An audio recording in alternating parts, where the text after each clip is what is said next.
காகம் அடிக்கடி வீட்டின் முன்பு கரைந்தால் நட்டப்பதை பாருங்க.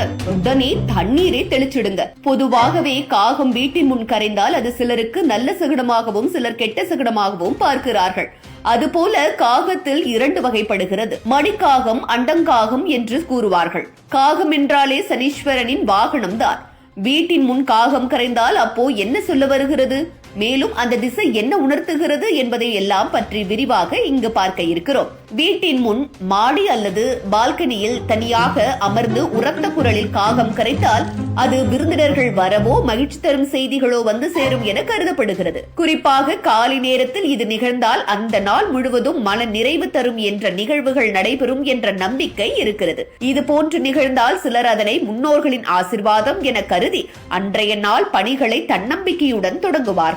நண்பகல் நேரத்தில் காகம் வடக்கு அல்லது கிழக்கு திசையில் கரைப்பது மிகவும் சுபமானதாக கருதப்படுகிறது. வடக்கு திசை செல்வம், வளம், பொருளாதார முன்னேற்றம் ஆகியவற்றை குறிக்கிறது. கிழக்கு திசை அறிவு, ஆன்மீகம் மற்றும் நல்ல வாய்ப்புகளை குறிக்கும் திசையாகும். எனவே இந்த நேரங்களில் காகம் கரைத்தால் அது வீட்டில் செல்வமும் மகிழ்ச்சியும் பெறப்போகிறது என்ற அறிகுறி என மக்கள் கருதுகின்றனர். சிலர் இதை பார்த்தவுடன் தானம் செய்வது, இனிப்பு பகிர்வது போன்ற நற்செயல்களை செய்வது வழக்கமாகும். பயணத்திற்கு செல்லும் முன் காகம் கரைப்பது மிகச் சிறந்த சகுனமாக கருதப்படுகிறது. இது அந்த பயணம் வெற்றிகரமாக முடியும் என்பதையும் எதிர்பாராத நல்ல விளைவுகள் கிடைக்கும் என்பதையும் குறிக்கிறது. பழைய காலங்களில் வணிகர்கள், அரசர்கள், யாத்ரீகர்கள் எல்லோரும் பயணத்துக்கு முன் காகத்தின் குரலை கவனித்து அது நல்வழி காட்டுகிறது என்று நம்பி பயணத்தை தாமதமின்றி தொடங்குவார்கள். காகம் தண்ணீர் பருகும் காட்சி மிகவும் அரியது, சுபமானதாக கருதப்படுகிறது. இது விரைவில் பணவரவு, பதவி உயர்வு அல்லது நீண்ட நாட்களாக நிலுவையில் இருந்த காரியங்கள் நிறைவேறுவதை குறிக்கிறது. சில இடங்களில் காகம் தண்ணீர் குடிக்கும் காட்சியை பார்த்தால் உடனே அதை வாழ்க்கையில் புதிய வாய்ப்பு வரப்போகிறது என்று கருதி மகிழ்வர். ஆனால் நம்பிக்கைகளில் அசுப சகுனங்களும் இருக்கிறது. உதாரணமாக, பல காகங்கள் ஒன்றாக கூடி சத்தமாக கரைத்தால் அது குடும்பத்தில் திடீர் துயரம், நோய் அல்லது சண்டை ஏற்படலாம் என்பதை குறிக்கிறது.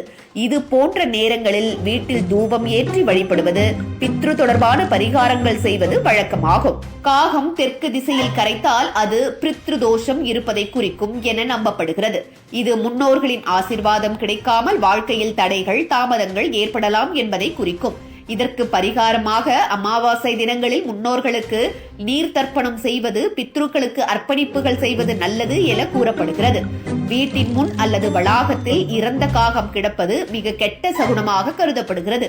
இது பெரிய பிரச்சனை, துயர செய்தி அல்லது குடும்பத்தில் ஒரு மோசமான நிகழ்வு நடக்கப் போகும் அறிகுறியாக எடுத்துக் கொள்ளப்படுகிறது. இது போன்ற சூழலில் உடனடியாக வீட்டை தூய்மைப்படுத்தி காகங்களுக்கு உணவளிப்பது, கோயிலில் தானம் செய்வது போன்ற சடங்குகள் செய்யப்படும். ஜோதிட கோணத்தில் காகங்கள் சனி கிரகத்துடன் நேரடியாக தொடர்புடையவை.